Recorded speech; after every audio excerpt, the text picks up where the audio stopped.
Sir, सम्राट Chaudhary cabinet में विजय सिन्हा से रेवेन्यू डिपार्टमेंट लेकर दिलीप जायसवाल को देना अब बड़ा पॉलिटिकल डिस्कशन बन गया है, क्योंकि जिस तरह से रेवेन्यू डिपार्टमेंट विजय सिन्हा से लिया जाना कहीं ना कहीं उनकी एग्रेसिव वर्किंग स्टाइल को का नुकसान माना जा रहा है। क्योंकि जिस तरह से चर्चा चल रही थी जब कि विजय सिन्हा काम कर रहे हैं राजस्व विभाग में, काफ़ी सख्ती दिखाई दी उस वक्त ऑफिसर्स और कर्मचारी पर, लगातार उन्होंने एक्शन लिया।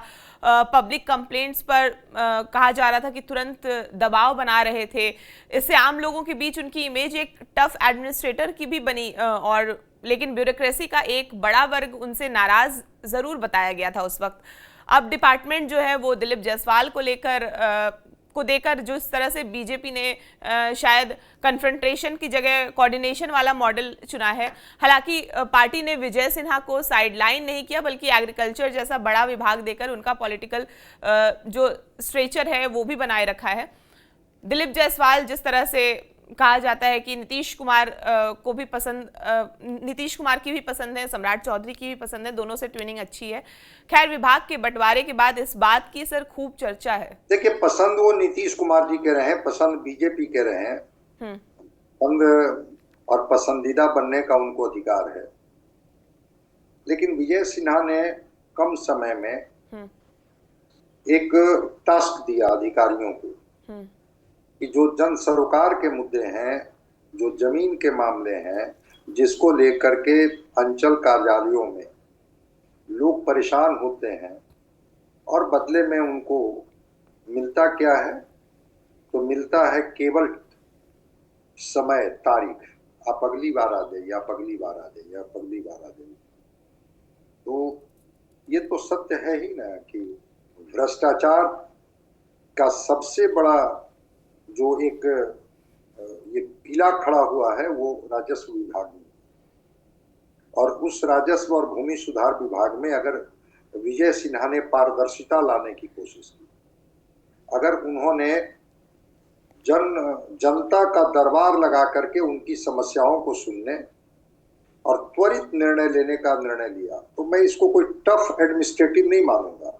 मैं मानूंगा कि सरकार अपनी जिम्मेवारियों का निर्वहन कर रही है। बिल्कुल ठीक है, उनको हटा दिया जाए, उनको रख दिया जाए उस विभाग में, वो मुख्यमंत्री का प्रेरोगेटिव होता है और मुख्यमंत्री जी ही उसके लिए अधिकृत होते हैं कि किसको कौन सा विभाग की जिम्मेवारी दे। लेकिन विजय सिन्हा और सीके अनिल, जो उस विभाग के प्रिंसिपल सेक्रेटरी थे, दोनों ने मिलकर के सीओ साहब को, बीडीओ साहब को, सबको साफ साफ कहा कि हम जनता की परेशानियों को किसी भी कीमत पर बर्दाश्त नहीं करेंगे। इनके मामले को आप उलझाइए नहीं, सुलझाइए। चाहे वो रसीद काटने की बात हो, म्यूटेशन की बात हो जिसको दाखिल खारिज कहते हैं, या जो और भी जो बिहार में जमीन सर्वे का काम चल रहा है, किसी का नाम किसी और के खाते में चला गया, किसी का नाम किसी और के खाते में चला गया, किसी को शून्य कर दिया गया, इस तरह की चीजें बहुत दिनों तक नहीं चलेगी और आप इसको ठीक कीजिए और एक समय सीमा निर्धारित कीजिए। और उसके परिणाम तो सबके सामने है कि बगावत पर उतर आए अधिकारी। उन्होंने कहा कि हम कार्य का बहिष्कार करेंगे, बहिष्कार किया भी, बाद में उनको बर्खास्त किया गया। सम्राट चौधरी जी ने उनको बर्खास्तगी से मुक्त कर दिया।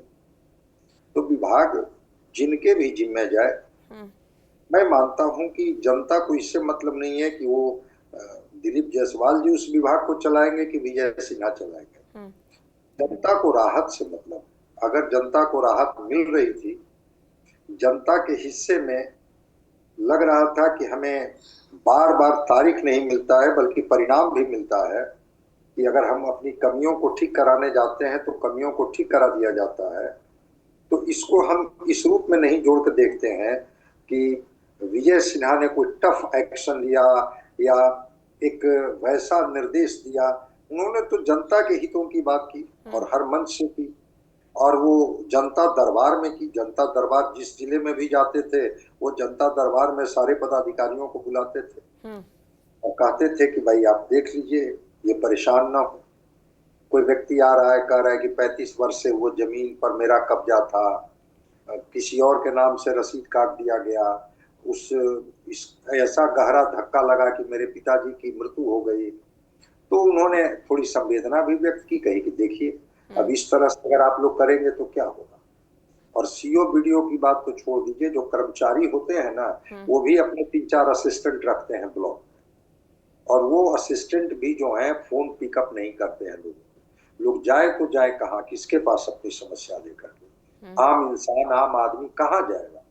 विजय सिन्हा इसको पारदर्शी बनाने की कोशिश कर रहे थे और त्वरित निर्णय लेने की बात कर रहे थे कि भाई आप उलझा के क्यों रखे हुए हैं, इनका निपटारा तुरंत कर दीजिए। तो बड़ा विवाद, जो भूमि विवाद है बिहार का, उसकी जड़ें वहीं से शुरू होती है।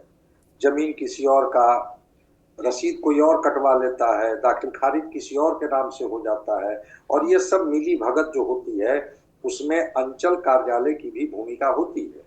विजय सिन्हा ने इसको ट्रांसपेरेंट करने की कोशिश की। अभी सम्राट चौधरी जी जब बने हैं मुख्यमंत्री, तो उन्होंने कहा ना कि जो अंचल कार्यालय होगा, थाने जो होंगे, ब्लॉक जो होगा, वो सीधे सीएमओ से जुड़ेगा। आखिर सीएमओ से जोड़ने के पीछे का मकसद क्या है उनका? पारदर्शिता। तो विजय सिन्हा काम ठीक कर रहे थे, जनता खुश थी, अधिकारी नाराज थे उनसे। अब अधिकारियों की नाराजगी की सजा उनको मिली कि ये विभाग, कहा गया कि नहीं नहीं नहीं, ये विभाग आपको देंगे तो आप थोड़ा ज्यादा स्मार्ट तरीके से फिर काम करने लगिएगा, चलिए इस विभाग को बदल देते हैं। और चूंकि दिलीप जायसवाल साइलेंटली काम करते हैं, एक जो आप कह रही हैं कि कोऑर्डिनेशन बना के काम करते हैं, और उसमें बहुत इस तरह की स्थिति भी पैदा नहीं होती है, तो दिलीप जायसवाल जी को ही क्यों न विभाग दिया जाए। ये सरकार का पार्ट है, देखते हैं। दिलीप जायसवाल जी को भी आज मैं सुन रहा था, वो कह रहे थे कि हाँ मैं पहले भी इस भू राजस्व विभाग की जिम्मेवारी संभाला था और मैंने काम किया था, आगे भी हम किसी को नाराज नहीं होने देंगे और किसी के साथ नाइंसाफी नहीं होने देंगे। तो विभाग बदलते रहते हैं। विजय सिन्हा थे तो वो काम कर रहे थे, फिर दिलीप जायसवाल जी को ये विभाग मिला है, देखते हैं दिलीप जायसवाल जी कैसे परफॉर्म करते हैं, कैसे काम करते हैं।